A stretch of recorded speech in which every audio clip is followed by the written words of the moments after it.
Good morning.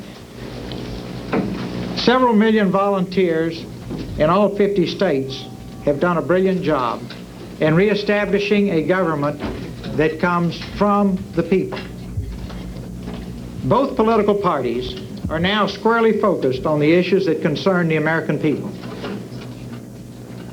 Being associated with the volunteers across this country in the last few months has been one of the great experiences of my life. Their love of their country and their idealism just is apparent as you visit with them. And throughout this effort, we have said repeatedly that our objective is to improve our country, not disrupt the political process. We have said among ourselves and publicly that we must win in November. We must win a majority of the electoral votes. As you know, if we cannot win in November,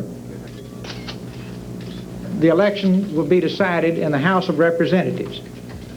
And since the House of Representatives is made up primarily of Democrats and Republicans, our chances of winning would be pretty slim.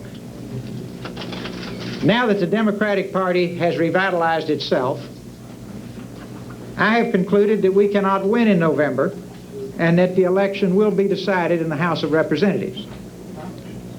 Since the House of Representatives does not pick the president until January, the new president will be unable to use the months of November and December to assemble the new government. I believe it would be disruptive for us to continue our program, since this would obviously put it in the House of Representatives and be disruptive to the country.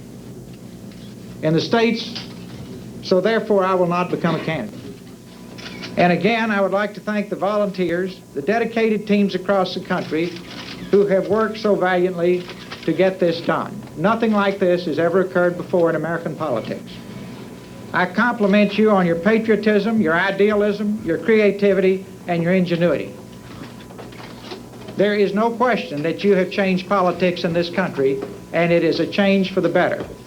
So to all the volunteers, I always look back on this with the fondest of memories, and my memories will be focused on you and your greatness, because you are America. And I am certain that the Founding Fathers would be very proud of you. Thank you very much. Mr. Perot, you say you're not running because this would throw this into the House of Representatives, but what about the reports of turmoil in the last couple of days? How did that play into your decision today? It was insignificant. Insignificant? Yeah, it was nothing. How much money did you spend? What changed that Quite a made you bit, decide quite a to bit. can't win? I don't have the number. The question was how much money have I spent? As you know, it's not cheap. I think the number's somewhere up around $10 million now. But that's not a factor, unfortunately. But the main thing I'm concerned about is all these wonderful people who have worked so hard, who are concerned about what kind of country their children are going to live in. I want their desires as citizens to materialize in this campaign. Now, they have every option in the world. They can go with either candidate.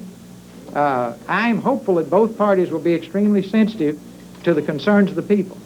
That is one of the great byproducts of what the volunteers have accomplished. But I'm not in this for ego. I'm not in this for fun. I'm not in this for gratification. I'm in this for what's good for my country, what's good for our children and our grandchildren, and I'm trying to do the right thing. It's that simple. Let's take the worst world. Democratic House, Republican Senate, independent president. If that's not a recipe for gridlock and ego-driven Washington, I don't know what is. What do you do?